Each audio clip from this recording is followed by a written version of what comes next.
اللهم صل وسلم وبارك عليه اللهم صل وسلم وبارك عليه الحمد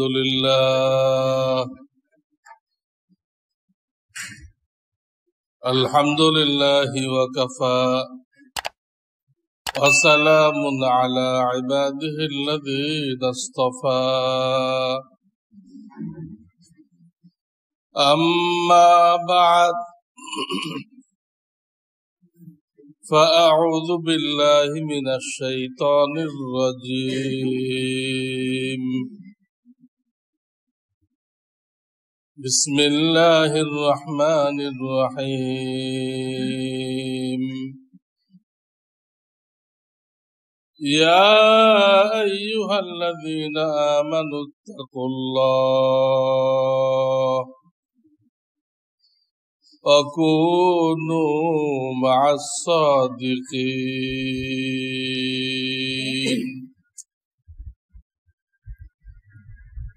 وقال تعالى الرحمن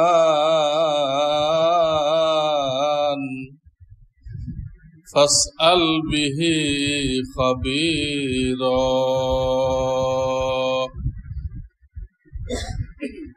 وقال النبي صلى الله عليه وسلم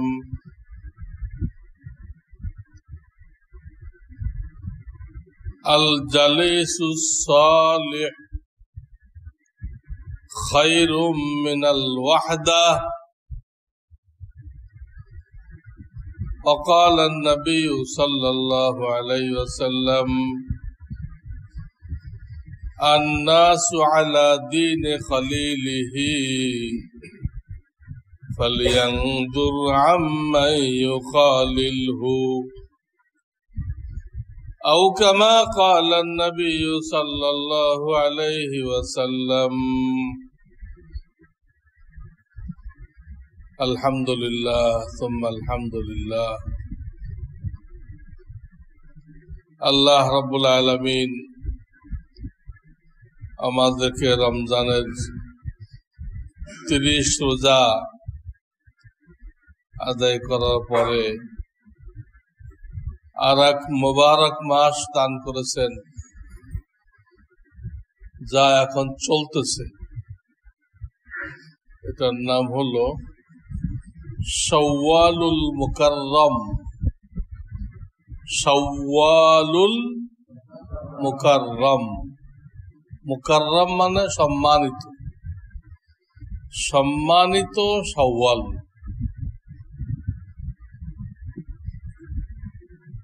এখানে প্রশ্ন হইতে পারে এই মাসের নামের সাথে এই শব্দটা কেন যোগ করা হলো যে এই মাসটা সম্মানিত, কেন করা হলো?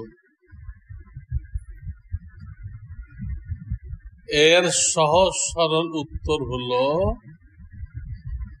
এই মাসটা রমজান শরীফের সাথে মিলে আছে, রমজান শরীফের সোহবতে আছে, তার সাথে লাগানো। এই কারণে রমজানের ফয়ুজ ও বারাকাত এই মাসেও চলে আসছে। রমজানের সাথে লেগে থাকার কারণে এই মাসকে কি বলা হয়েছে? শাওয়ালুল। শব্দটা শাওয়াল, সওয়াল সওয়াল শাওয়াল। যেরকম আমাদের প্রথম মাতাকে মা হাওয়া, হাওয়া আমরা কি কই? হাওয়া, মা হাওয়া। আরে হাওয়া বাতাস প্রত্যেক অতে তাসদিদ আছে। হাওয়া ওনার কবর জিদ্দাতে আছে এখনো পর্যন্ত। আমি জিয়ারত করতে গেছিলাম মা হাওয়া আলাইহিস সালামের কবর। ওনার কবর জিদ্দাতে আছে বলেই আসলে শব্দ হলো জাদ্দা। তার অর্থ নানি। তার অর্থ কি? নানি, দাদিও হয়। যেহেতু এখানে উনি আছেন, ওনার কবর এখানে আছে, এই জন্য এই শহরের নাম হয়ে গেছিল জাদ্দা। পরে মানুষরা বিগড়াইতে থাকে। পাবলিকের কাজ হলো বিগড়ানো, পরিবর্তন করা। পরিবর্তন করে সেই জাদ্দাকে কি বানাইছে? জিদ্দা। পাবলিকের পরিবর্তন করতে থাকে। একজনের নাম মুশাররফ, এই মশা, এটা মশা ডাকতেছে। একজনের নাম মাসিহুর রহমান, এই মাসি সব। একজনের নাম আব্দুল কাদের, এই আলকাতরা, কেমন আছো? কোথায় আব্দুল কাদের আর কোথায় আলকাতরা, কোনো মিলল? কিন্তু এইগুলো আমরা করে থাকি। ঠিক, যাই হোক, রমজানের সোহবাতে এই মাসের নাম হয়ে গেছে শাওয়ালুল মুকাররম। খালি নাম হয় নাই, কামও হয়েছে। আমি আস্তে আস্তে ব্যাখ্যা করব, একদিনে হবে না। আজকে একটা ব্যাখ্যা করব। কি কাম হয়েছে? রমজানের সাথে মিলে থাকায় এই মাসে কি কাজ হয়েছে, কি ফায়দা হয়েছে? ফায়দা হয়েছে এই মাসে যদি কেউ 6টা রোজা রাখতে পারে, নফল রোজা লাগাতার রাখতে পারে, অথবা ভেঙ্গে ভেঙ্গে রাখতে পারে, বাদ দিয়ে রাখতে পারে, সেটা বেশি উত্তম। যেভাবে রাখুক, এই চান্দার মধ্যে 6টা নফল রোজা যদি রাখতে পারে, তাহলে এই রোজাগুলো রমজানের রোজার মতো ফজিলত পায়।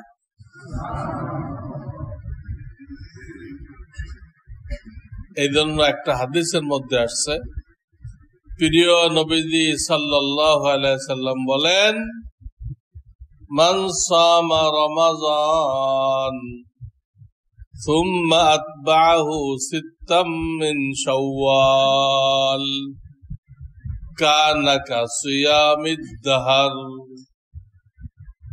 যে ব্যক্তি রমজান মাসে রোজা রাখলো, এরপরে শাওয়াল মাসে আরো 6টা রোজা রাখলো, এই লোকটা কেমন যেন সারা বৎসর রোজা রাখলো। কারণ এই উম্মতের জন্য আল্লাহর ফয়সালা হলো, এই উম্মতের যে কোনো নেকিকে আল্লাহ 10 গুণ বাড়াবেন, আর বেশিতে বাড়াবেন তার হিসাব নেই। এটা কোনো ক্যালকুলেটরে আসবে না কত বেশি। আমি কইতেছি সর্বনিম্নটা। সর্বনিম্ন কত বাড়াবেন? এটা কোরআন আসছে, মান জাআ বিল হাসানাতি ফালাহু আশরু আমসালিহা। এই আয়াত। তাহলে 30 রোজাকে আপনি 10 দিয়ে গুণ করেন, 300। আর শাওয়ালের 6 রোজাকে 10 দিয়ে গুণ করেন 60, 360। তো 1 বছর হয়েছে কিনা? হ্যাঁ, 1 বছর হয়ে গেল। এইটাই হাদিসে বলতেছে, এই লোকটাকে আল্লাহ তাআলা পুরা বছর রোজা রাখার সওয়াব দান করবেন। এখন শাওয়ালের রোজাকে যদি রমজানের মর্তবা না দেওয়া হয়তো, তাহলে কিন্তু এই হিসাবটা মিলতো না। শাওয়ালের রোজার সওয়াব যদি কম হয়, তাহলে কিন্তু বছর পড়ে না।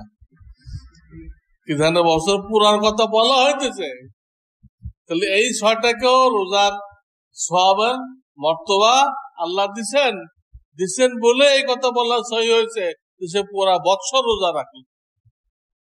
ওই 10 দিয়ে গুণ করলে 30 আর 6 36 10-এ 360, 1 বছর হয়ে গেল।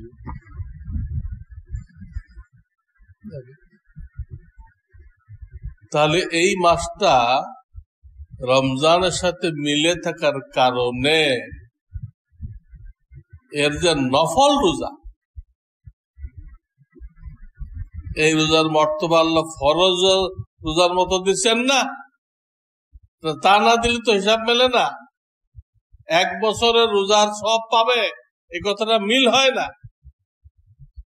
এটা বলছিলাম, শুধু নামে না, শাওয়ালুল মুকাররম, এই শুধু মুকাররম যে নাম পাইছে এটুকু না, কামও আছে।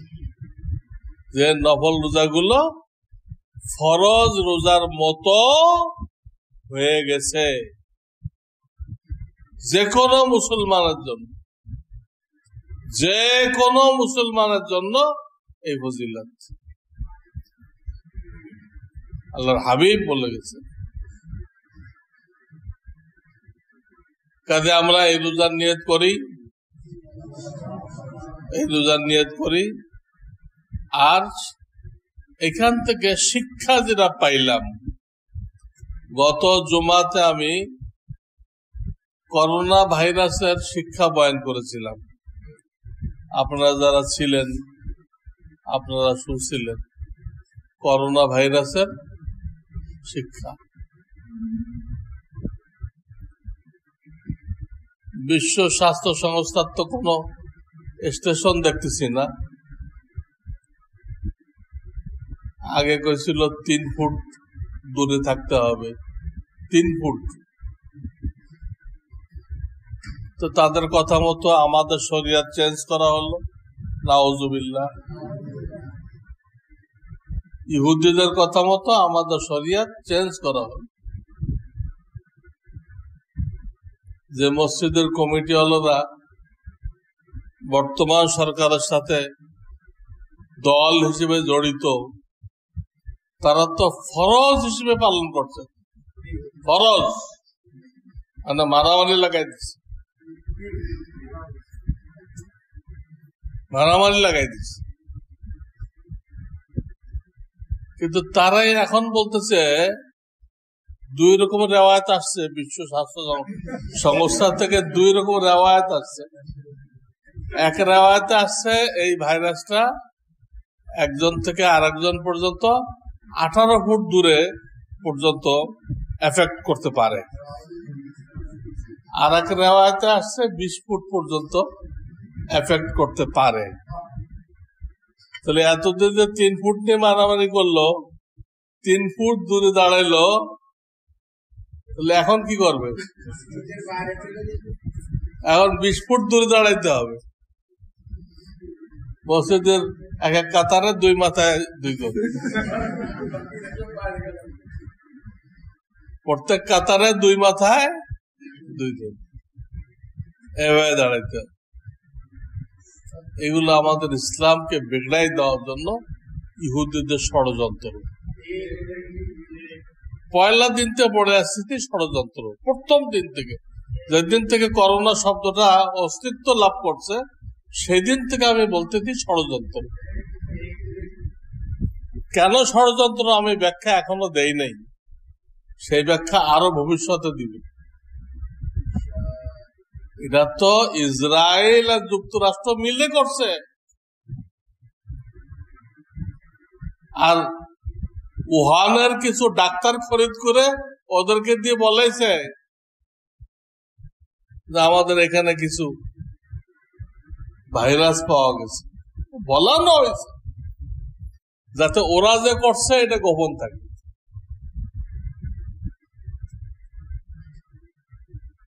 গোপন রাখার জন্য করা হয়েছে। এটা চীনের কথা বলা হয়েছে, মূল রহস্য গোপন রাখার জন্য। এই জন্য জাপানের এক নোবেল বিজয়ী বিজ্ঞানী বলছে যে এইটা মানব সৃষ্ট একটা ভাইরাস, প্রাকৃতিক না। এবং সে চ্যালেঞ্জ করছে, চ্যালেঞ্জ করে এই পর্যন্ত বলছে যে এটা ভবিষ্যতে এটা হবে, চূড়ান্ত হবে, প্রাকৃতিক না মানব সৃষ্ট? যদি মানব সৃষ্ট না হয় আর আমি তখন মরে যাই, আমার মৃত্যুর পরেও আমার নোবেল বিজয়ের যে সনদ, এটার জন্য ক্যান্সেল করা হয়। আমার সনদ কি করা হয়? ক্যান্সেল করা হয়। আমি গলত বলছিলাম, আমি ভুল বলছিলাম, ক্যান্সেল করা হয় যেন আমি আগের থেকে বলে যাচ্ছি। এত বড় চ্যালেঞ্জ, সব চক্রান্ত, শয়তানি। শয়তানি এই শয়তানি কেন করলো? একটা উদ্দেশ্য এই, তারা আমাদের কোরআন হাদিস রিসার্চ করে। এখানে মুসলমানদের অধঃপতনের কয়েকটা কারণ আছে। তার মধ্যে মেইন একটা কারণ হলো হুব্বুদ দুনিয়া ওয়া কারাহিয়াতুল মাউত। এই হাদিসটা আমি 2-1 জুমা আগে আপনাদেরকে বলছি, আপনাদের খেয়াল আছে কিনা? হুব্বুদ দুনিয়া, দুনিয়ার মহব্বত পেয়ে বসবে এই উম্মতকে, এবং তারা মৃত্যুকে ভয় করবে। মুসলমান কোনদিন মৃত্যুকে ভয় করে না। মৃত্যু নিয়ে এদের কোনো দুশ্চিন্তা নেই। এরা সর্বক্ষণ মৃত্যুর জন্য তৈয়ার থাকে। এখন যদি আল্লাহ ডাক দেয়, আমি তৈয়ার, আমি তৈয়ার। কিতাবে একটা ঘটনা পড়ছিলাম, এক লোক বিভিন্ন লোকের সাথে সাক্ষাৎ করছে যে আপনি যদি জানতে পারেন আগামী শুক্রবার আপনার মৃত্যু হবে, আপনি কি আমল করবেন?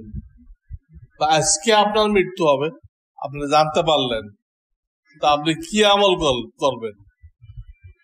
এক একজন এক এক আমলের কথা বলছে। একজন খাঁটি বুজুর্গের কাছে গেল, সে বলল আমি কোন নতুন আমল করব না, প্রত্যেক দিন যে আমল করি, প্রত্যেক দিন যে আমল করি ওই আমল করব। তো কেন? আজকে জানলেন মৃত্যু হবে, এর জন্য বেশি কিছু করবেন না? না। কেন? কারণ হলো এই, আমি আগের থেকেই আমার কর্মসূচি, কার্যাবলী এইভাবে সাজায় রাখছি, আজকে আমার মৃত্যু হলে আমি কি করব, ওটা সামনে রেখে আমি দিনের কর্মসূচিকে ফিট করছি। আজকে আমার মৃত্যু হইতে পারে, এটা ধরে নিয়ে আমি সারা দিনের আমলকে সাজাইছি। ওটা ধরে নিয়ে তো সাজাইছি, আজকে যদি মৃত্যু হয় আমি নতুন কি করব? আমার কর্মসূচি তো ওর ভিত্তিতে। এর দ্বারা আমি কি বুঝাইলাম? বুঝাইলাম যে মুসলমান সর্বক্ষণ মৃত্যুর জন্য প্রস্তুত থাকে। আমরা দাড়ি রাখছি কেন? কিছু লোক আছে বিপদ দেখলে দাড়ি কেটে ফেলে। আমাদের সমাজে কিছু লোক দেখবেন, এরা ইসলামের নামে খুব আন্দোলন করে, আর যে কোনো বিপদ দেখে এই দাড়ি কেটে ফেলে, পাঞ্জাবি বাদ দিয়ে একদম জেন্টলম্যান হয়ে যায়। আমি তো জেন্টলম্যানের নাম রাখছি স্যান্ডেলম্যান, স্যান্ডেলম্যান হয়ে যায়। তো আমরা কোনো বিপদের কথা জানতে পারলে দাড়ি কেটে ফেলবো? আমরা তো মৃত্যুর দিনের জন্য আগের থেকে দাড়ি রাখছি। মৃত্যুর দিনের জন্য কি রাখছি? কখন মৃত্যু আসে জানা নেই, যখনই আসুক আমি আল্লাহর কাছে দাড়ি নিয়ে হাজির হব। আল্লাহ জিজ্ঞেস করবে, তোমাকে হায়াত দিছিলাম, তোমাকে যৌবন দিছিলাম, তোমাকে মাল দিছিলাম, তোমাকে গাড়ি বাড়ি দিছিলাম, আমার জন্য কি নিয়ে আসছো? প্রত্যেককে জিজ্ঞেস করা হবে, জবাব দিতে হবে কি নিয়ে আসছো। তখন আমি কিছুই যদি বলতে না পারি, বা আমার কোনো কিছুই যদি না টেকে,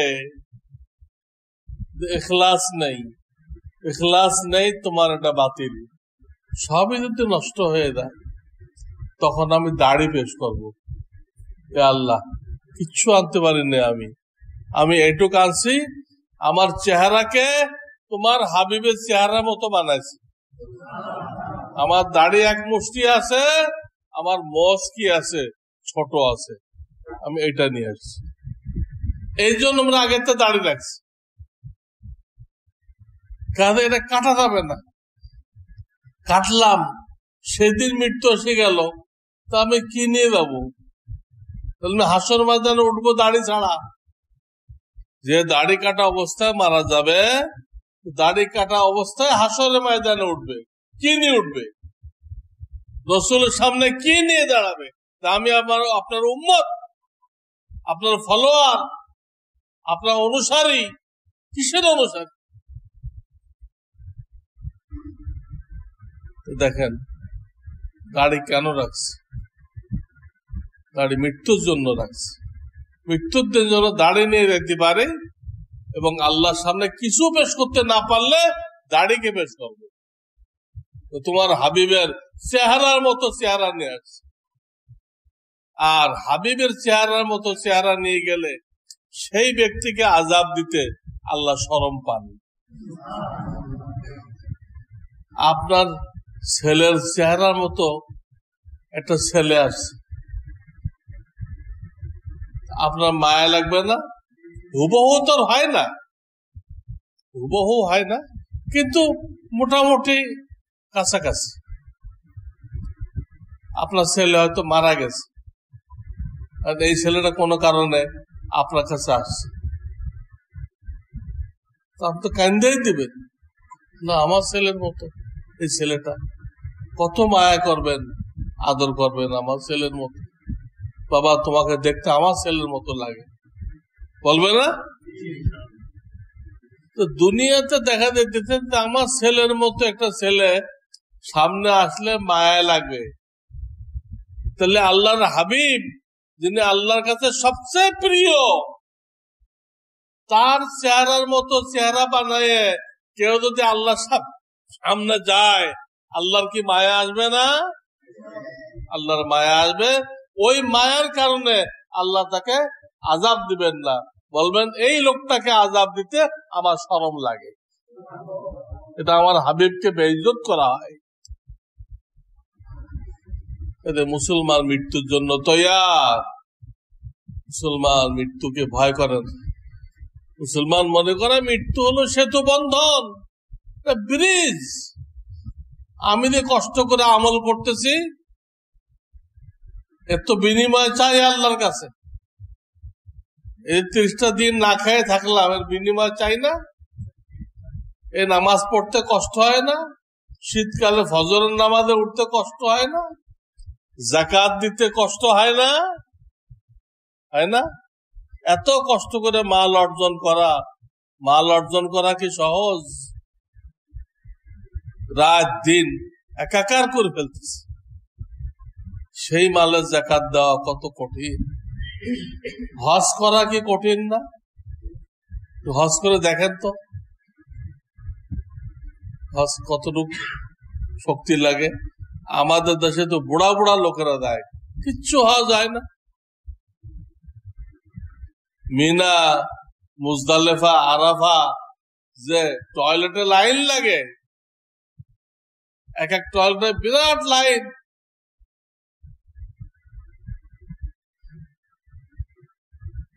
তব সাইতে যে হাঁটতে হয় একটা না, এখানে 7 তব, ওখানে 7 চক্কর, কষ্টের জিনিস।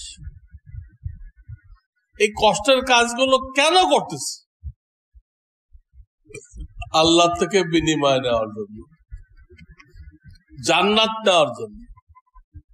সে জান্নাত বেঁচে থাকা অবস্থায় পাওয়া যাবে না, শান্তি পাওয়া যাবে। যারা দ্বীনের পথে চলে তাদের দুনিয়া কিন্তু খুব শান্তির হয়। সে ধনী হোক গরিব হোক, সে কিন্তু শান্তিতে থাকে, তার কোনো পেরেশানি নেই। বিবি বাচ্চা সব তার খেদমত করে, সবাই তার পক্ষে, সে রিক্সা চালাইলেও মহল্লার লোকেরা তাকে সম্মান করে, দিনদার দিনদার, আলেম ওলামার সাথে চলাফেরা করে, সম্মান পায়। তো বাঁচা থাকা অবস্থায় বেহেশত পাওয়া যাবে না, শান্তি পাওয়া যাবে। বেহেশত পাইতে হলে মরতে হবে। কিন্তু মরটা অন্য কিছু না, এটা আল্লাহর সাথে সাক্ষাতের একটা ব্রিজ। এই ব্রিজ পার হইলেই সে আল্লাহর কাছে চলে গেল, আল্লাহর কাছে বিনিময় পাবে। ব্রিজকে ভয় পায় কে? ব্রিজকে কেউ ভয় পায় নাকি? ব্রিজ তো আরো ভালো জিনিস। হ্যাঁ, আগে পানির উপর দিয়ে ব্রিজ হতো, এখন হাওয়ার উপর দিয়ে ব্রিজ হচ্ছে। ফেলাই আবার হাওয়ার উপর দিয়ে ব্রিজ হচ্ছে, বুঝছেন না? এটা তো কেউ ভয় পায় না। তো মুমিন কোনদিন ভয় পায় নাই। খালিদ ইবনে ওয়ালিদ বিভিন্ন যুদ্ধে ঘোষণা করছে কাফের সেনাপতিকে, তোমার বাহিনী মদকে যে পরিমাণ ভালোবাসে, আমার বাহিনী মৃত্যুকে তার থেকে বেশি ভালোবাসে। শুনে রাখো কাদের সাথে মোকাবেলা করতে আছে। তোমার বাহিনী মদকে যে পরিমাণ ভালোবাসে, আমার বাহিনী মৃত্যুকে তার থেকে ভালোবাসে। তো মুমিন কি ভয় পায়? কিন্তু কাফেররা ষড়যন্ত্র করে এই বিশ্ব স্বাস্থ্য সংস্থা মিডিয়ার মাধ্যমে এত বেশি প্রচার করছে, এত বেশি প্রচার করছে ভয়াবহ আকারে, আজকে দুনিয়ার মুসলমানরা ভয়ে অস্থির হয়ে গেছে। ওই যে ইহুদিরা রিসার্চ করছিল মুসলমানদের ধ্বংসের একটা মৌলিক কারণ হলো তারা মৃত্যুকে ভয় পাবে। এই করোনার দ্বারা সেটা করছে কিনা? করছে কিনা? তারা সেই নকশাকে বাস্তবায়ন করছে কিনা? কিন্তু আলহামদুলিল্লাহ আমার তো ধারণা যারা কন্টিনিউয়াস আমার বয়ান শুনছে এরা কেউ মৃত্যুকে ভয় করে না। কারণ আমি প্রথম দিন থেকে বলে আসছি যে কোন সংক্রামক নেই। ডাক্তাররা ইহুদিদের থিওরি অনুযায়ী যা বলতেছে ওদের থিওরি, কিন্তু ওইটা কোরআনের সাথেও মেলে না। কোরআনে বলা হয়েছে কুল লা ইউসিবানা ইল্লা মা কাতাবাল্লাহু লানা ওয়া মাওলানা ওয়া আলাইহি ফালইয়াতাওয়াক্কালিল মুমিনুন। কোরআন বলতেছে আমার ভাগ্যে যা লেখা আছে এর বাইরে কিছুই হবে না। কোরআনের আয়াত 10 পারায় কুল লা ইউসিবানা, লা ইউসিবানা মানে কি? কোন মুসিবত আসবে না আমার উপরে, কিন্তু কোনটা আসবে? ইল্লা মা কাতাবাল্লাহু লানা, আল্লাহ যেটা লিখে রাখছে। তাহলে করোনা আমাকে কিছু করতে পারবে? হাদিস তাই, বুখারী শরীফের হাদিস, লা আদওয়া ওয়ালা তিয়ারা, লম্বা হাদিস, প্রথম অংশ লা আদওয়া, কোন সংক্রামক নেই। এই সংক্রামক বলে বলে আমাদের ভিতরে কি ঢুকাইছে? মৃত্যুর ভয় ঢুকাই দিচ্ছে। 3 ফুট দূরে দাঁড়াও, এত ফুট দূরে দাঁড়াও, ইফতার মাহফিল করা যাবে না, এতেকাফ 5 জনের বেশি করা যাবে না, হজ করা যাবে না। হজ পুরা শরীয়তটাকে উল্টাপাল্টা করে দিচ্ছে। মৃত্যুর ভয় তো ঢুকাইছে, আরো এইগুলো করছে। বিশ্ব স্বাস্থ্য যত কিছুর সাথে বিশ্ব আছে এগুলো জাতিসংঘের আন্ডারে, এগুলো ইহুদিদের আখড়া, এইগুলো দাজ্জালের বাহিনী। এদের কাজ হলো বিভিন্ন পলিসি দিয়ে আমাদেরকে ক্ষতিগ্রস্ত করা, আমাদের ঈমান নষ্ট করা। এতে মৃত্যুর ভয় ঢুকাই দিল, কত বড় ক্ষতি করলো। এই নামাজ 3 ফুট দূরে এখনো অনেক মসজিদ হইতেছে 3 ফুট দূরে দূরে, বহু মসজিদ হইতেছে। এটা কিসের নামাজ? নামাজ এ তো বল খেলতে আসছে, নাকি নামাজ পড়তে আসছে? বল খেলতে আসছে। 3 ফুট 3 ফুট এখন করতে 20 ফুট।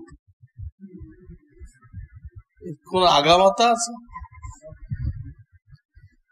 হুদায়বিয়ার দিন হুজুর যে 1400 লোক নিয়ে স্বপ্ন দেখছিলেন নবীজি, তিনি বাইতুল্লাহ আসছেন তওয়াফ করতে, স্বপ্ন দেখছিলেন। মদিনায় যাওয়ার পর আর তো ওমরা করতে পারেন নাই, এই প্রথম স্বপ্ন দেখলেন। ওই স্বপ্ন, কিন্তু স্বপ্নটা বলা হয় নাই এই বছর না কোন বছর, বলা হয় নাই। তো ধারণা করলেন এই বছর তো হইতে পারে। হুজুরের লোক নিয়ে আসলেন। আমি ওই লম্বা ঘটনা বলবো না, একটা কথা বলবো।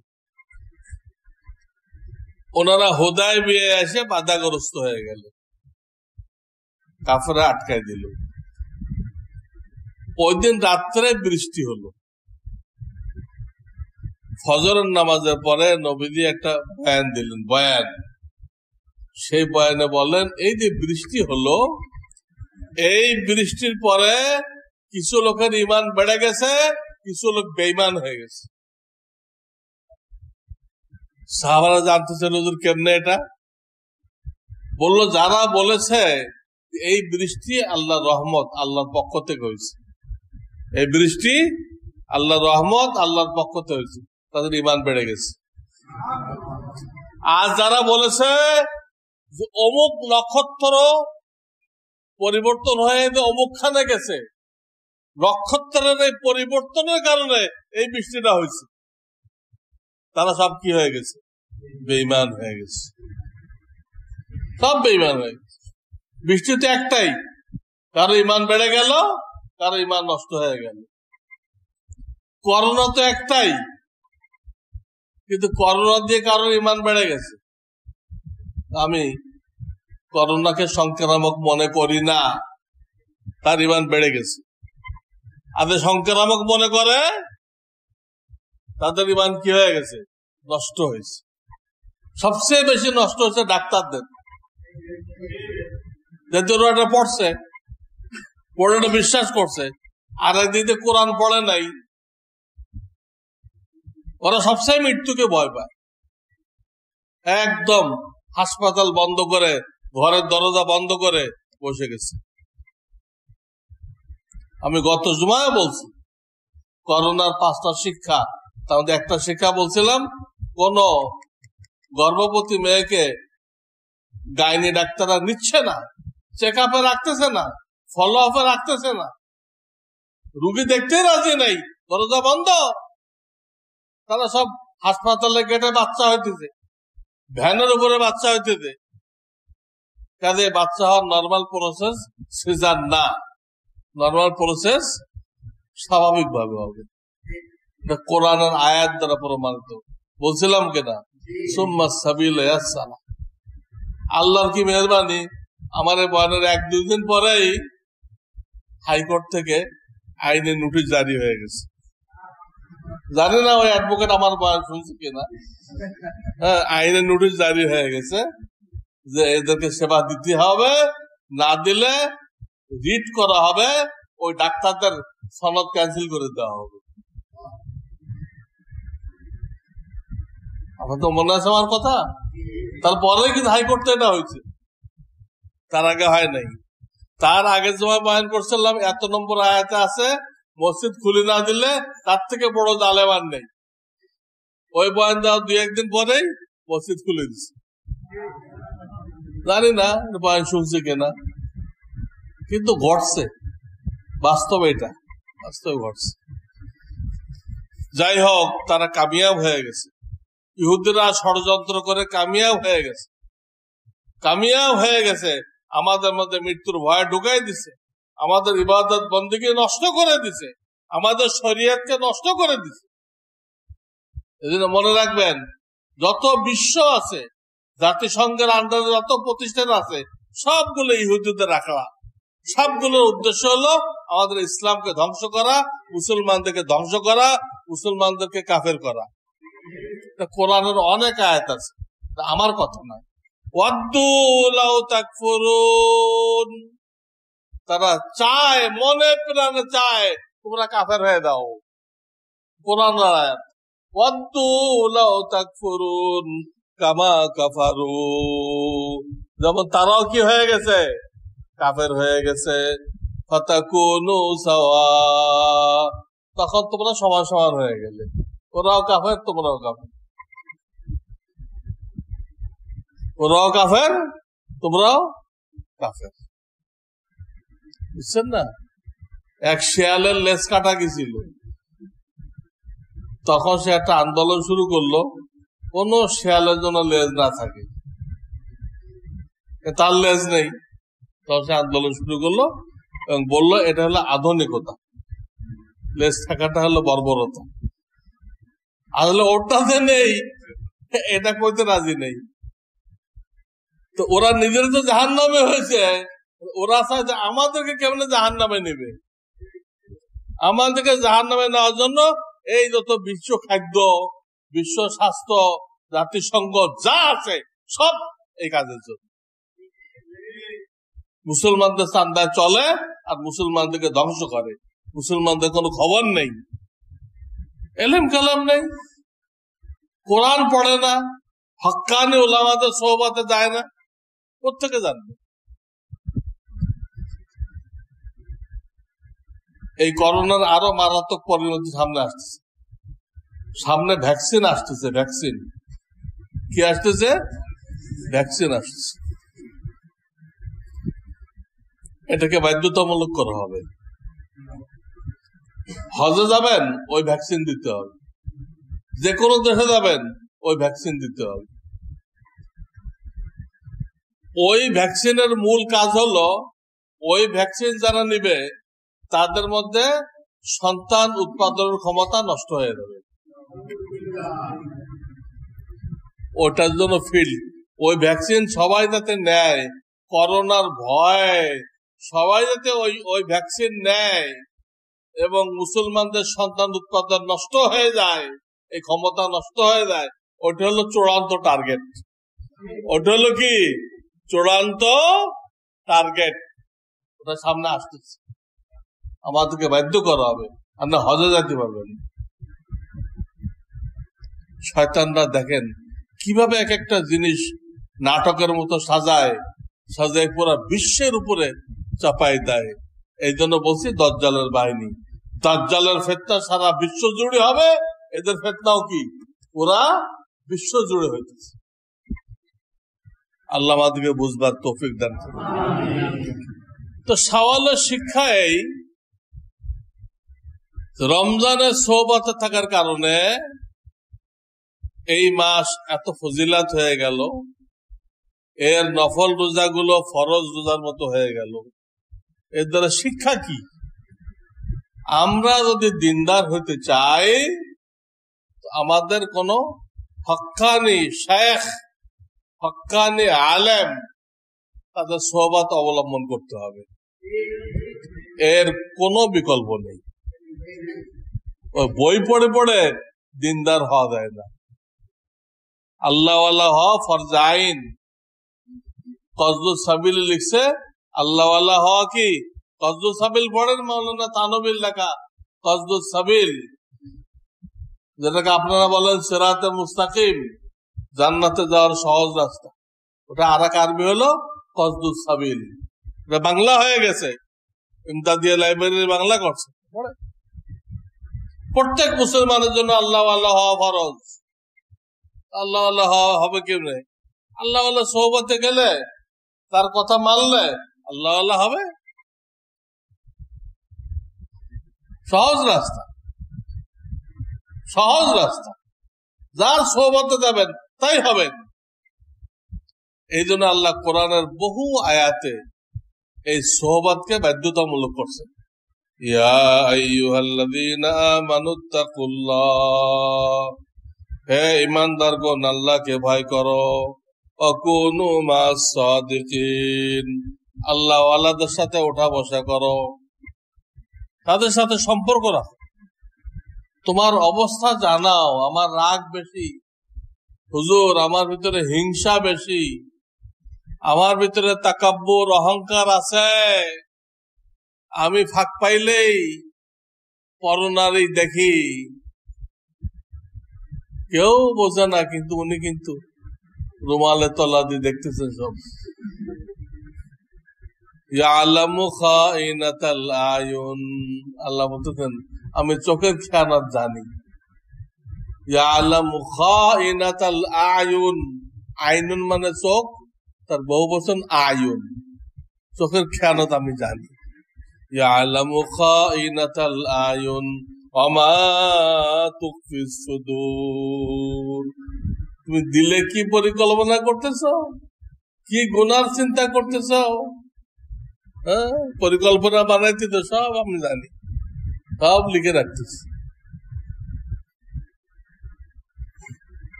এরকম অনেক রোগ আছে মানুষের মধ্যে, আমি কয়েকটা বললাম, অনেকগুলো আছে। এগুলো অটোমেটিক দূর হবে না, এগুলো কোন শায়েখের সাথে সম্পর্ক রাখতে হবে এবং তাকে এগুলো জানাইতে হবে, জানায় উনি যে ব্যবস্থাপত্র দেয় ওই অনুযায়ী আমল করতে হবে। আমরা যেন দুনিয়াবি ডাক্তারের কাছে যাই, ওনার কথা অনুযায়ী চলি, তো রোগ ভালো হয়ে যায়। ওই ডাক্তারদের দায়িত্ব আমাদের কাছে আসে, ওই ডাক্তারের দায়িত্ব। রুহানি চিকিৎসা তো তারা জানে না, রুহের রোগ কি তাও জানে না। সে যদিও লিখে রাখছে চক্ষু বিশেষজ্ঞ, ওদের জিজ্ঞেস করা হয় ভাই আপনি তো চক্ষু বিশেষজ্ঞ, বলেন তো এই চক্ষু দিয়ে কাকে কাকে দেখা যায় আর কাকে কাকে দেখা যায় নাই, আপনি বলেন তো এগুলো। ওই ডাক্তার সাহেব কি বলবে, না এগুলো তো আমাদের বইতে নেই। তাহলে বিশেষজ্ঞ লিখছেন কেন? বিশেষজ্ঞ চোখের সবকিছু আপনি বলবেন, কারে কারে দেখা না যায়, কারে কারে দেখা যায়। দুই রকম চিকিৎসা, একটা হলো শারীরিক চিকিৎসা, একটা কলবের চিকিৎসা। কলবের চিকিৎসাকে আল্লাহ ফরজে আইন করে দিচ্ছেন, প্রত্যেক মুসলমান নর নারীর উপরে ফরজ, কিন্তু পুরুষ না। এই রোগগুলো মহিলাদের আছে। ফরজ যখন করছে, এই ফরজ আদায় করার জন্য ব্যবস্থা আল্লাহ কিয়ামত পর্যন্ত রাখবেন। কোন পর্যন্ত? কিয়ামত পর্যন্ত রাখবেন। এমন হয় না যে আল্লাহ একটা দিন ফরজ করে দিছে, যেটা আদায় করার কোনো ব্যবস্থা দুনিয়াতে নেই। নাউজুবিল্লাহ, এরকম বেকুবের কাজ আল্লাহ করেন না। ফরজ করে দিচ্ছেন, ব্যবস্থাও রাখছেন। তবে আমরা ধোঁকা খাই কোথায়? আমরা খুঁজি যে জুনায়েদ বাগদাদি কোথায় আছে, শিবলি নোমানি কোথায় আছে, হাসান বসরি কোথায় আছে, এদেরকে খুঁজি আমরা। এটা হলো শয়তানের দোকান। ওনারা ওনার যুগের জন্য ঠিক ছিল, এই যুগের জন্য ঠিক না। এই যুগের মানুষ দুর্বল। ওনাদের সাধনা দিতেন, ওটা ছিল কঠিন, ওটা আমরা একদিনও আমল করতে পারবো না। আল্লাহ আমাদের জন্য আমাদের মতো শায়েখ দিচ্ছেন, যারা আমাদের দুর্বলতাকে উপলব্ধি করে এবং সহজে আমাদেরকে পার করে দেয়, সহজে পার করে দেয়। আমার শায়েখ যিনি ছিলেন হযরত মাওলানা শাহ আবরারুল হক, উনি তো সবাইকে তাসাউফের লাইন পার করে দিতেন নুরানি কায়দা দিয়ে। আমি প্রধান মুফতি হওয়ার পরে, শাইখুল হাদিস হওয়ার পরে ওনার দরবারে গেছি, আমাকে নুরানি কায়দা দিয়ে মক্তবে বসাই দিছে, পড়ো আলিফ বা তাসা পড়ো। একটা শাইখুল হাদিস, প্রধান মুফতি, আবার আলিফ বা পড়তে হয়। তাকাব্বুর কোথায় থাকে? তাকাব্বুরের প্রাচীর তো চুরমার হয়ে যায়। উনি নুরানি কায়দা দিয়ে এই তাসাউফের লাইন হল করছে। এক এক বুজুর্গ একভাবে করে, এটাকে ফরজ করে দেওয়া হয়েছে এবং আল্লাহ এর জন্য আমাদের উপযোগী শায়েখ রাখছে। আমাদের আমল করতে হবে। তাহলে জবাবদিহি করা যাবে না। কত যে আয়াত, আর রহমান ফাসআল বিহি খাবীরা, রহমানকে পাইতে চাও, যার কাছে রহমানের খবর আছে তার কাছে যাও। আয়াত। আর এক আয়াতে আল্লাহ 10-15টা কসম খাইছে, ওয়াশ-শামসি ওয়া দুহাহা ওয়াল কমারি ইযা তালাহা ওয়ান নাহারি ইযা জাল্লাহা ওয়াল লাইলি ইযা ইয়াগশাহা ওয়াস সামাই ওয়া মা বানাহা ওয়াল আরজি ওয়া মা তুহাহা। 10-15টা কসম খাইছে। এতগুলো কসম খেয়ে তিনি বলতেছেন ওয়া নাফসি ওয়া মা সাওয়াহা ফাআলহামাহা ফুজুরাহা ওয়া তাকওয়াহা। আমি তোমাদের মধ্যে ভালো রাখছি, মন্দ রাখছি, পরীক্ষা নেওয়ার জন্য। তোমার কলবের মধ্যে ভালো রাখছি, তাকওয়া রাখছি, গুনার চাহিদাও রাখছি। এখন কামিয়াব কে হইবা? কদ আফলাহা মান যাক্কাহা, যে আত্মশুদ্ধি করলো সে কামিয়াব হয়ে গেল। কদ আফলাহা মানে কামিয়াব হয়ে গেল, মান ওই ব্যক্তি, যাক্কাহা যে আত্মশুদ্ধি করলো। আত্মশুদ্ধির আরবি হলো তাজকিয়া। তাজকিয়া পবিত্র করা। আরবি গ্রামার অনুযায়ী এই শব্দটা লাজেম না, মুতাআদ্দি। আরবি গ্রামার করতেছি। লাজেম মানে যেটা একা সম্পাদন করা যায়, ওটাকে আরবিতে বলে লাজেম। আর মুতাআদ্দি মানে যেটা একা করা যায় না। তাজকিয়া শব্দটা মুতাআদ্দি, কারণ আপনি একা পারবেন না, আর একজনের কাছে দেখতে হবে। উনি আপনাকে জাহেরি বাতিনি সমস্ত গুনাহ থেকে পাক করে দিবে। যে আপনি ওনার কথা মতো চলেন, আপনাকে পাক পবিত্র করে দিবে। উনি হলো মুজাক্কি, আপনি হলো মুজাক্কা। আসল তো করবে আল্লাহ, আসল করবে আল্লাহ, কিন্তু তিনি প্রত্যেকটা জিনিসের জন্য পদ্ধতি রাখছেন। ওই পদ্ধতি মতো যে আগাবে সে কামিয়াব হবে। এত বড় কোরআন কেমনে হেফজ করে? কারোর দ্বারা সম্ভবপর না, কিন্তু আল্লাহ নিয়ম রাখছে, যে কেউ পদ্ধতি মতো আগাবে আল্লাহ 31 পারা কোরআন তার কলবে বসাই দিবে। বসাবে কে? ইন্না আলাইনা জামাহু ওয়া কুরআনা ফাইযা করানাহু ফাত্তাবি' কুরআনা সুম্মা ইন্না আলাইনা বায়ানা। আল্লাহ বসাবে, কিন্তু যারা তারা বসাইবে না, ওই লাইন মতো আসতে হবে। মাওলানা আনোয়ার শাহ কাশ্মীরি গত দেওবন্দের সবচেয়ে বড় আলেম ছিলেন। জীবনে যে কিতাব একবার দেখছেন উনি আর সারা জীবন বলেন না, সারা জীবন বলেন। মিশর তো একটা কিতাব দেখে আসছিল, তারা কপি দেয় নাই, পরে নিজে উনি লিখে পাঠাই দিছে, তোমার তো মিলাই দেখো ঠিক আছে কিনা। তারা মিলাই বললো যে একটা অক্ষর এদিক ওদিক হয়নি। এনার হলো মাওলানা আনোয়ার শাহ কাশ্মীরি। দেওবন্দে ওনার কবর আছে, আমি বারবার জিয়ারত করছি। এত বড় জেহেন যে একবার যারা দেখছে বলে নেই। কিন্তু উনি কোরআনের হাফেজ ছিলেন। এতবার দেখছেন কোন শরীফ, কিন্তু হাফেজ হননি। কেন? ওই যে প্রসেস, হাফেজ হওয়ার যে পদ্ধতি, ওই পদ্ধতিতে তো ঢোকেন নাই। এতবার দেখার পরও দুনিয়া সব মুখস্থ হয়ে গেছে, কোরআন মুখস্থ হয়নি। এই কথা মাওলানা থানভী যখন শুনছে, মাওলানা আশরাফ আলী থানভী ওনার থেকে 12 বছরের বড়, তো ওনার বিশ্বাস হয় নাই। উনি চিঠি লিখে পাঠাইছে, মাওলানা সোনা কে আপ হাফেজ নেই হ্যাঁ। উনি চিঠি লিখে পাঠাইছে, তো উনি জবাব পাঠাইছে যা আপনে সহি শোনা है। मौलवी আনোয়ার শাহ কাশ্মীরি हाफिज नहीं है और ये कुरान का मौजज़ा है। আপনি ঠিক শুনছেন, আমি হাফেজ না, এবং আমার হাফেজ না হওয়াটা কোরআনের মর্যাদা। আমি ওই আল্লাহর দেওয়া লাইন মতো যাই নাই, এজন্য এতবার তেলাওয়াত করার পরও আমি কি হইনি, হাফেজ হইনি। বোঝা গেল প্রত্যেকটা জিনিসের জন্য আল্লাহ পদ্ধতি রাখছে। ভাত রানবেন, তার পদ্ধতি আছে।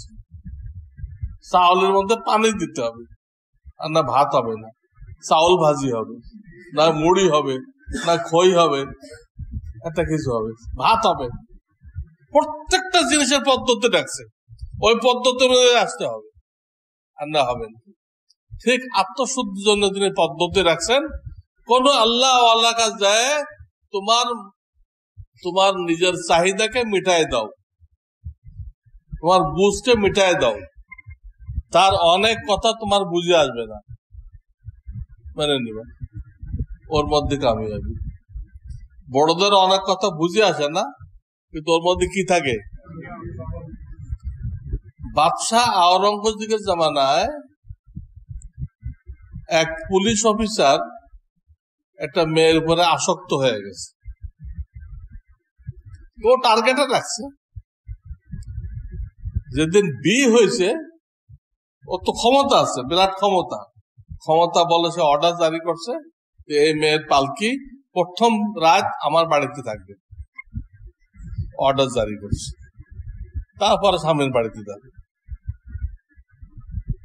ওর আত্মীয় স্বজন তো পেরেশান, পুলিশ অফিসারের সাথে, আইজিপির সাথে কে মোকাবেলা করবে। পরে মেয়ে নিজে গেছে বাদশাহ আলমগীর কাছে, হুজুর এই কিসা।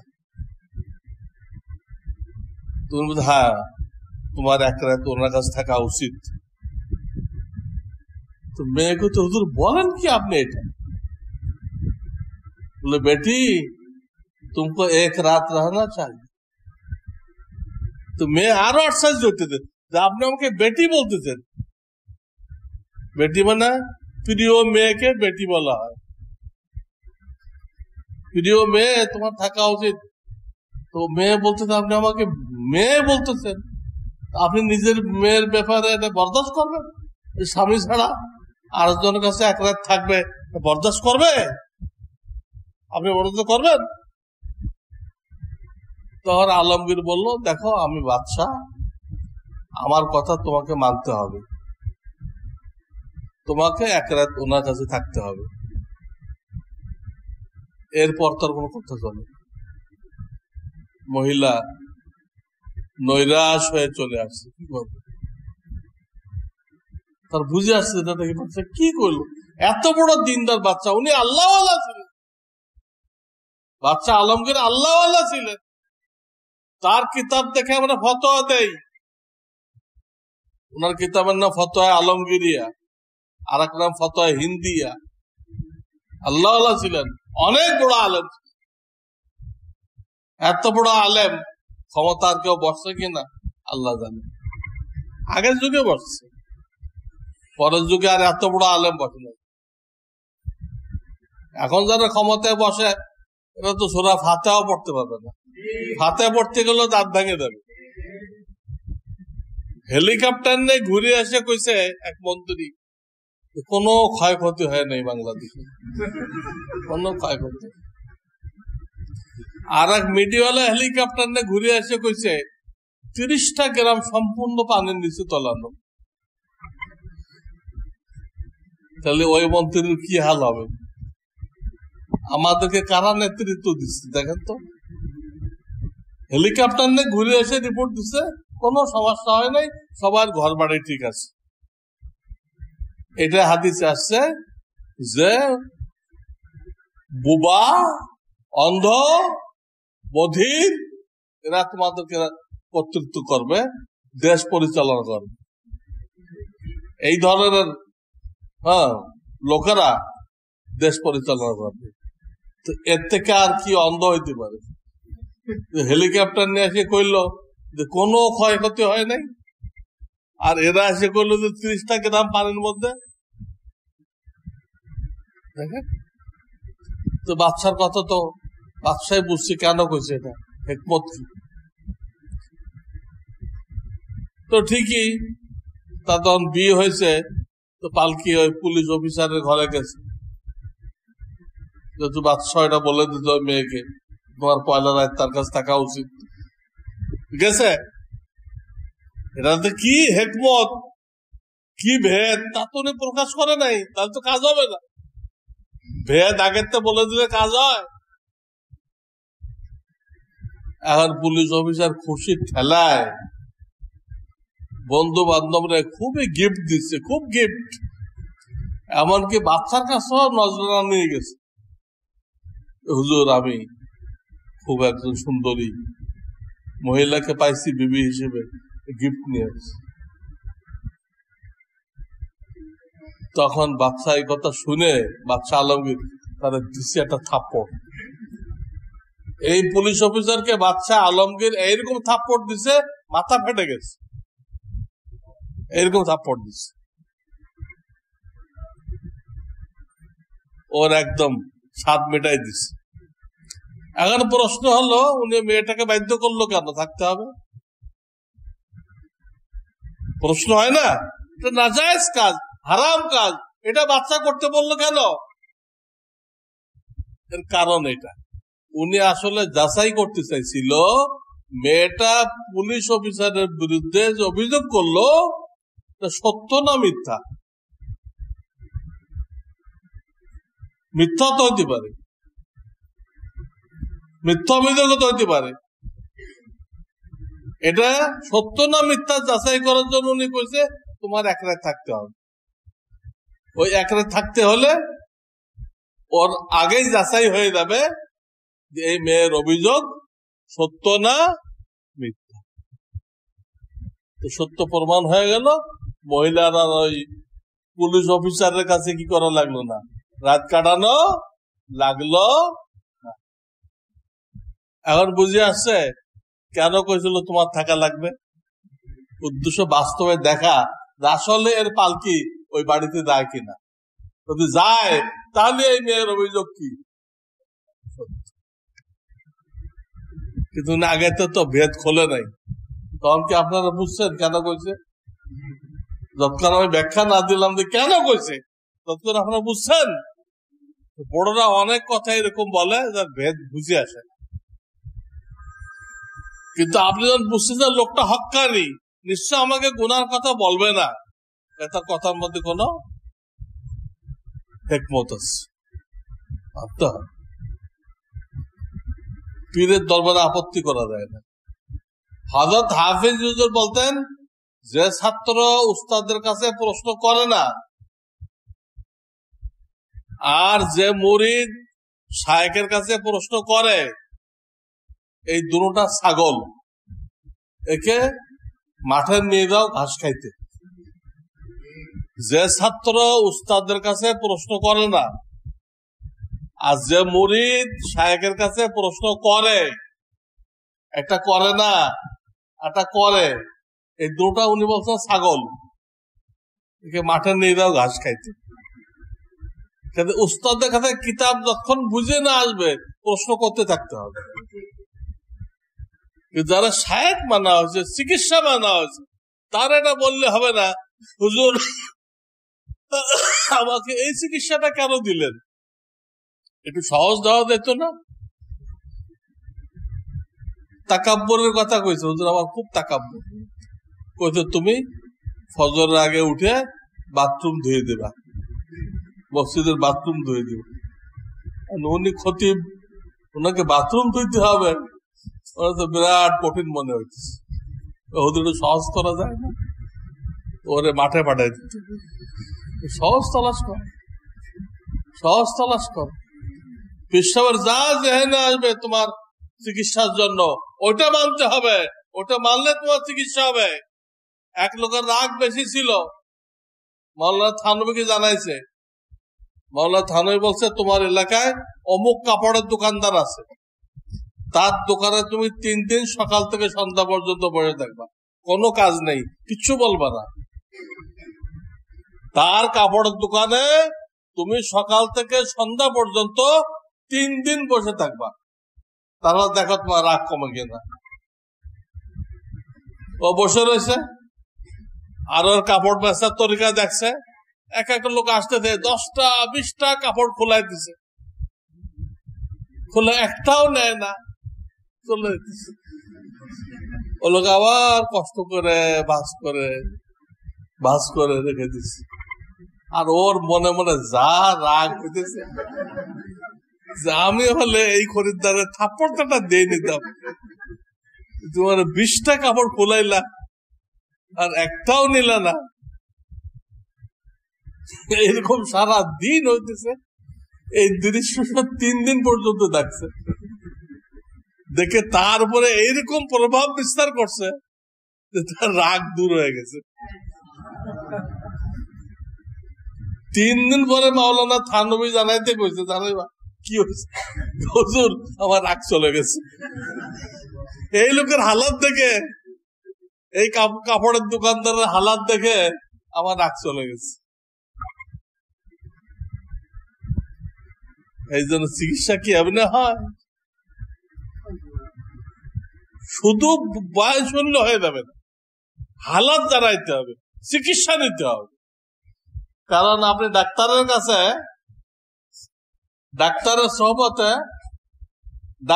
সোহবতে উঠা বসা করলেন, ডাক্তারের সাথে প্রত্যেক সপ্তাহে আপনি দেখা করেন এবং চা নাস্তা করেন। একটা ডাক্তারের সাথে চা নাস্তা করেন প্রত্যেক সপ্তাহে, খুব বন্ধুত্ব। কিন্তু আপনার রোগের কথা কোনোদিন তাকে জানান না, রোগের কথা কোনোদিন জানান না, তাহলে কি আপনার চিকিৎসা হবে? শুধু উঠা বসা করলে, একসাথে চা খাইলে চিকিৎসা হয় না। নিজের অন্তরের হালাত জানাইতে হয়। অন্তর হালাত কেমনে বুঝবেন? ওর জন্য আপনাকে কিতাব দেওয়া হবে, তাবলীগে দ্বীন। ওই কিতাব পড়লে আপনি বুঝতে পারবেন আপনার ভিতরে কি কি রোগ আছে। সর্বশেষ কথা, এটা ভুলেও যাত্রার কাছে যাবেন না। যাত্রার কাছে আজকাল তো বিভিন্ন পার্টিওয়ালারা ব্যক্তি নির্মাণ করতেছে, বিভিন্ন পার্টিওয়ালারা, ইসলামিক পার্টিওয়ালারা ব্যক্তি নির্মাণ করতেছে। বুঝেন ব্যক্তি নির্মাণ? বুঝেন না? তার মাহফিল হবে হলো কুমিল্লা, আর বাস ভরে আসছে রাজশাহী থেকে। কুমিল্লায় মাহফিল হবে আর বাস ভরে আসে টাঙ্গাইল, সিরাজগঞ্জ, রাজশাহী। এক এক জেলা থেকে 10-20টা করে বাস ভরে আসে, প্রায় 8-10 লক্ষ লোক জমা হয়েছে। আর পাবলিক মনে হয় এত লোক যখন জমা হয়েছে, এই লোক তো হক্কানি না হয়ে কোনো উপায় নেই, তো হক্কানি হইতেই হবে।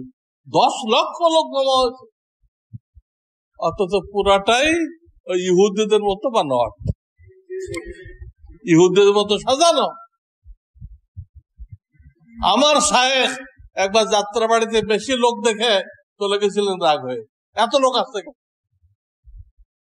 যাত্রাবাড়ি মাদ্রাসায় বার্ষিক ইজতেমায় বেশি লোক দেখে রাগ হয়ে চলে গেছিলেন, এত লোক আসছে কেন? আর মাওলানা মাহমুদুল হাসান সাহেবকে কি ধমকেছে, পিরগিরি করো। ওরা উদ্দেশ্য এত লোক আসছে, তুই কারা শেখাইবা? লোক সীমিত হলে এদেরকে হাতে কলমে সব শেখাই দেওয়া হবে, আর লোক যদি অনেক হয় তো কারা শেখাবে? তো মসজিদে বসানোই যাবে না। তো আমার শায়েখ বেশি লোক দেখে উনি চলে গেলেন রাগ হয়ে। আর এখন বেশি লোক আনা হইতেছে লোকদেরকে ধোকা দেওয়ার জন্য, সরকারকে ধোকা দেওয়ার জন্য, আমাদের পার্টিকে ভয় করেন, আমাদের জনশক্তি বিরাট, সরকারকে শটডাউন করা হইতে, ভয় দেখানো হইতে। এই সমস্ত লোকদের পিছনে পড়বেন না। হ্যাঁ, তার একজনের নাম হলো মিজানুর রহমান আজহারি, শোনেন নাই? তিনি গত ঈদের দিন একটা ওয়াজ করছেন যে প্রত্যেকের দায়িত্ব, তার ফ্যামিলিতে তার স্ত্রী আছে, তার মা আছে, তার বোন আছে, তার মেয়ে আছে, সবাইকে ঈদের নামাজে নিয়ে আসে, সবাইকে ঈদের নামাজে আনতে হবে। এমনকি তাদের মধ্যে যারা হায়েজ অবস্থা আছে, মেন্স অবস্থা আছে, তাদেরকেও নিয়ে আসতে হবে। এটা রসুলের নির্দেশ, এটা পালন করতে হবে। তাহলে আপনাদের ঈদের নামাজ একজন হয়েছে, আপনারা সব মহিলাদের নিয়ে আসছেন ঘরের থেকে, আনছিলেন, তাতে আজহারের ফতো অনুযায়ী আপনাদের কারণ নামাজ হয় নাই, আনেন নাই কেন? রসুলের নির্দেশ, সে বলতেছে রসুলের নির্দেশ, সবাইকে আনতে হবে। এরা কয়েকটা হাদিস মুখস্থ করছে, প্রয়োগ শেখে নাই, হাদিসের প্রয়োগ শেখে নাই। হাদিস প্রয়োগ করতে হলে কয়েকটা ধাপ আছে। প্রথম দেখতে হয় অরিজিনাল হাদিস না জাল হাদিস, প্রথম এটা। জাল হলে বাদ, ওটার আলোচনা না যাবে। তো প্রকৃত হাদিস হয় তখন দেখতে হয় সহিহ না জয়ীফ নাকি না হাসান। দ্বিতীয় পর্যায়ে দেখতে হয় কোন পর্যায়ের সহিহ, এটা দেখতে হয় বয়ান করা যাবে কিনা। তৃতীয় পর্যায়ে দেখতে হয় এই হাদিসটা নিয়ে সাহাবায়ে কেরাম, তাবেঈন, চার ইমাম কি মন্তব্য করছে। এইটা কোনো ব্যক্তির সাথে খাস কিনা, নির্ধারিত কিনা, কোন জামানার সাথে নির্ধারিত কিনা, কোন স্থানের সাথে নির্ধারিত কিনা। কোন হাদিস আছে একটা জায়গার সাথে খাস, রিয়াজুল জান্নাতের হাদিস রিয়াজুল জান্নাতের সাথে খাস। কোন হাদিস আছে রমজানের সাথে খাস, ওটা সময়ের সাথে খাস, ওটা স্থানের সাথে খাস, ওটা ব্যক্তির সাথে খাস। একজন সাহাবীকে বলছে এই সাহাবী যদি সাক্ষী দেয় তো দুইজন লাগবে না, একজন সাক্ষী দিলে হয়ে যাবে। তার নাম খুজাইমা। তার নাম কি? মান শাহিদা লাহু খুজাইমা ফাও হাসবুহু। এটা আবু বকরকে বলেন নাই, আবু বকর রাদিয়াল্লাহু আনহু বলে নাই, অন্য একজন সাহাবীকে বলছে এই সাহাবী একা সাক্ষী দিলে ওটা দুইজনে সাক্ষী হয়ে যাবে। এই হাদিসকে আবু বকরের সাথে লাগাইলে হবে, ওমরের সাথে লাগাইলে হবে রাদিয়াল্লাহু তাআলা আনহুমা, ওই তার সাথে খাস। এটা দেখতে হয় কোন ব্যক্তির সাথে বা কোন সময়ের সাথে বা কোন স্থানের সাথে এটা নির্দিষ্ট কিনা। এই সব দেখার পরে ওই হাদিসটা জনগণের মধ্যে বলতে হয়। শুধু বুখারীতে আছে এটা করলে হবে না, এই সব দেখে আসতে হবে সহিহ না জয়ীফ এবং খাস কিনা, কোন সময়ের সাথে খাস কিনা কিন্তু দেখতে হবে। তো সে যে হাদিসটা বলছে মহিলাদেরকে আনার, হাদিসটা জাল না, হাদিসটা ঠিক আছে। দ্বিতীয় পর্যায়ে সহিহ দেখতে হবে না জয়ীফ, এটাও ঠিক আছে, হাদিসটা সহিহ, এটাও কি আছে। কিন্তু 3 নম্বর যেটা কাজ করতে বলা হয়েছে যে এই হাদিসটা সাহাবায়ে কেরাম, তাবেঈন, চার ইমাম কি কইছে, তারা এই কথা কইছে। 4 খলিফার আমলে কেউ মহিলা আনছিল, একটা হাদিস দেখাইতে বললেন 4 খলিফায় রাশিদিনের আমলে কেউ কোন মহিলা মসজিদে আনছিল? 4 খলিফার আমলে। যদি এই হাদিসটা এখনো চালু থেকে থাকে তো 4 জন খলিফা যাদের পিরিয়ড হলো 30 বছর, কত এই 30 বছরে কোন মহিলাকে মসজিদে কেউ আনছিল কিনা বা কোন মহিলা আসছিল কিনা? আসে নাই।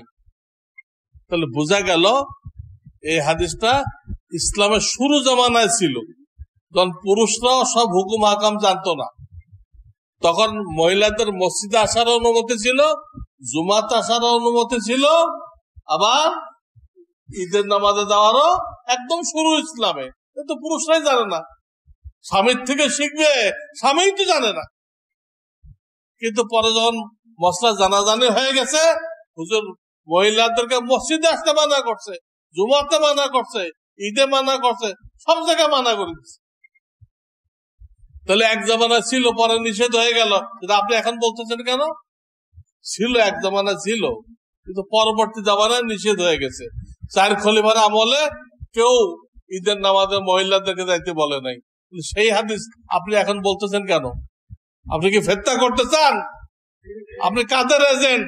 আপনি ইহুদিদের এজেন্ট ছাড়া কি? আপনি আপনি ইহুদিদের এজেন্ট, আপনি মুসলমানদেরকে বিভ্রান্ত করতে চান। যেসব হাদিস রহিত হয়ে গেছে, বাতিল হয়ে গেছে, হাদিস হিসেবে ঠিক আছে, ইসলামের ইতিহাস হিসেবে ঠিক আছে, কিন্তু এখন আম মজলিসে বলা কি নাই, অনুমতি নেই।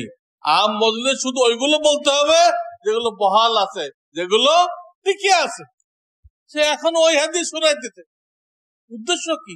ফিতনা করা ছাড়া, মুসলমানদের মধ্যে বিশৃঙ্খলা করা ছাড়া তার আর কি উদ্দেশ্য থাকতে পারে? কাদের লোক সংখ্যা দেখে কারো ভক্ত হবেন না। ওর থেকে বেশি লোক সংখ্যা হবে দাজ্জালের। আজহারির থেকে বেশি লোক সংখ্যা কার হবে? আজহারি মানে কি? মিশরের আজহারতে পড়ে আসছে, এই তো। সেই আজহারে এক জমানায় এলেম আমল ছিল, এখন এলেম আছে আমল নেই। সেখানে যে প্রধান মুফতি তারও দাড়ি নেই, শাইখুল হাদিস তারও দাড়ি নেই। যে আজহার থেকে পড়ে আইছে সেখানে শাইখুল হাদিসের দাড়ি নেই, সেখানে প্রধান মুফতির দাড়ি নেই, সেখানে তো উনি আজহারি হয়ে আছে। আচ্ছা, খুব মানুষকে দেখাই দিতে আমি আজহারি, এদের আমি বলি ভাই আজহারি বলো না, আহাজারি বলো। আজহারি না বলে আহাজারি করো তুমি। এই সমস্ত লোক দেখে কারো ভক্ত হবেন না, এগুলো সব কৃত্রিম, সব বানানো ধোঁকাবাজি। আল্লাহ তাআলা আমাদের সবাইকে হেফাজত করুক। তালাশ করে করে হক্কানে আলেমের সাথে জুড়ে থাকেন। হক্কানে আলেমের এত রং ঢং নেই, এত লোকজন নেই, এত গরু ছাগল আসে না, এত মহিলা নেই। এইগুলো তালাশ করে করে তাদের সাথে জুড়ে থাকেন। আল্লাহ তাআলা আমাদের সবাইকে কবুল করেন। রোজার ছুটে যাওয়ার রোজা আর এই শাওয়ালের যে 6 রোজা, এর সাথে নিয়ত করা যাবে কি না?